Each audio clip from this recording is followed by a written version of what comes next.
Bismillahirrahmanirrahim. Assalamualaikum warahmatullahi wabarakatuh. Bertemu lagi dengan channel Biru Langit 01. Pada kesempatan kali ini saya akan membahas tentang kemagnetan dan pemanfaatannya. Ini merupakan part keempat lanjutan dari part pertama sampai ketiga yang videonya saya sudah upload. Sebelum saya melanjutkan membahas materinya, jangan lupa untuk di subscribe, di like, di share, dan dinyalakan loncengnya supaya adik-adik tidak ketinggalan video terbaru dari channel ini.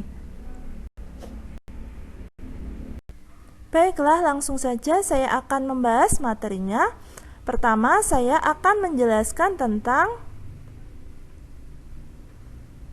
teori kemagnetan bumi. Kutub utara magnet bumi berada di sekitar kutub selatan bumi, sedangkan kutub selatan magnet bumi berada di sekitar kutub utara bumi. Sudut deklinasi adalah sudut yang dibentuk oleh kutub utara selatan jarum kompas terhadap arah utara dan selatan geografis atau sebenarnya. Sudut inklinasi adalah sudut yang dibentuk oleh jarum kompas terhadap garis horizontal atau permukaan bumi. Berikut saya sajikan gambar medan magnet bumi. Ini gambarnya. Di situ ada keterangan D-nya merupakan deklinasi dan I-nya merupakan inklinasi.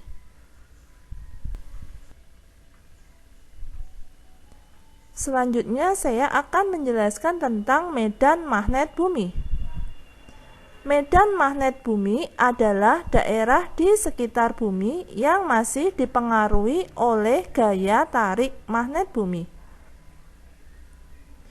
Medan magnet bumi berfungsi melindungi penduduk bumi dari radiasi kosmik, yaitu partikel listrik yang dihasilkan oleh matahari atau benda-benda langit lainnya yang dapat membahayakan kesehatan.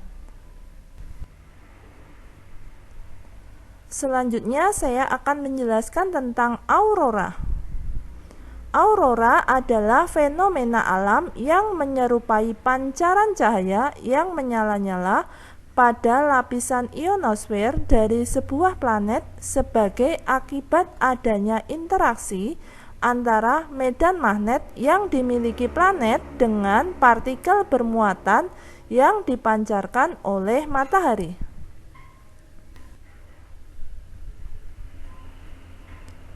Berikut saya sajikan gambar aurora borealis. Ini gambarnya. Kemudian saya akan menjelaskan tentang induksi magnet. Konsep induksi magnet berawal dari tidak terkendalinya putaran jarum kompas yang ada di kapal laut saat petir menyambar.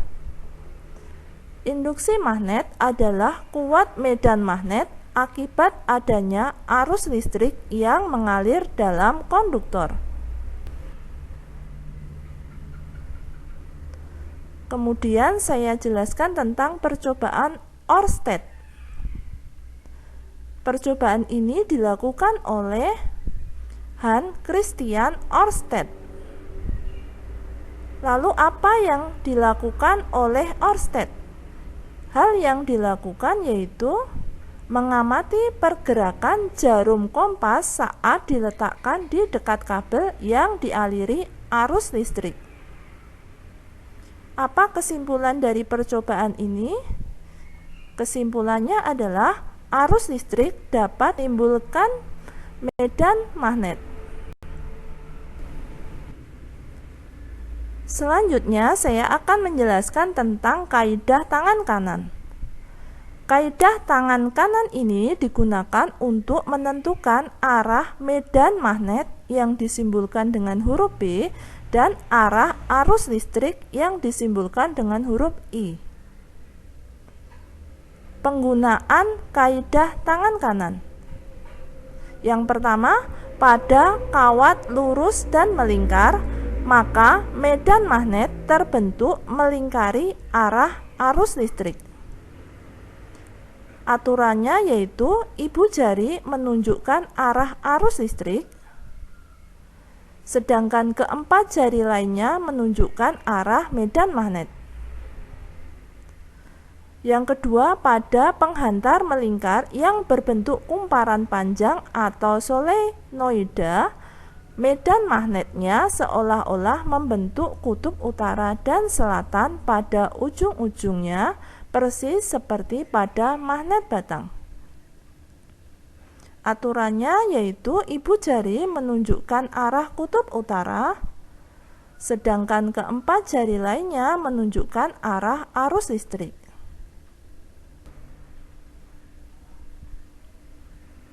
Berikut saya sajikan gambar arah arus listrik dan medan magnet pada kawat lurus.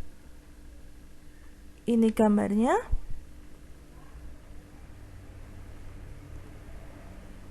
Ini keterangannya. I-nya adalah arus listrik dan B-nya adalah medan magnet. Ibu jari menunjukkan arah arus listrik, sedangkan keempat jari lainnya menunjukkan arah medan magnet.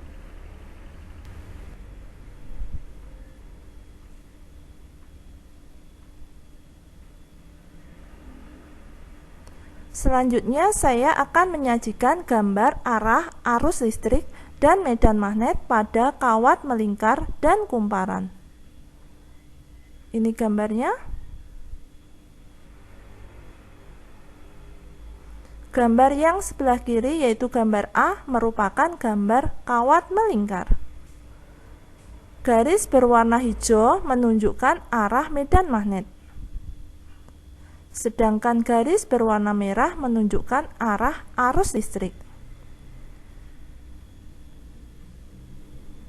Gambar B yaitu gambar sebelah kanan merupakan gambar kumparan.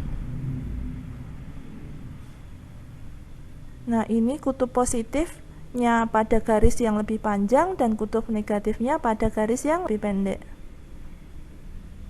Sama seperti yang tadi, garis berwarna hijau menunjukkan arah medan magnet, sedangkan garis berwarna merah menunjukkan arah arus listrik. Ini keterangannya, I-nya adalah listrik dan B-nya adalah medan magnet. Demikian pembahasan dari saya. Semoga bermanfaat. Oh ya, seperti biasa di akhir video saya akan bagikan satu kutipan ayat suci Al-Quran sebagai bentuk dakwah saya sebagai seorang muslim. Buat teman-teman dan adik-adik yang menyukai channel ini, silahkan di subscribe, di like, di share supaya video ini bisa bermanfaat ke lebih banyak orang. Kalau ada pertanyaan tentang video ini ada yang belum jelas, silahkan pertanyaannya dituliskan di kolom komentar. Sekian dari saya. Wassalamualaikum warahmatullahi wabarakatuh.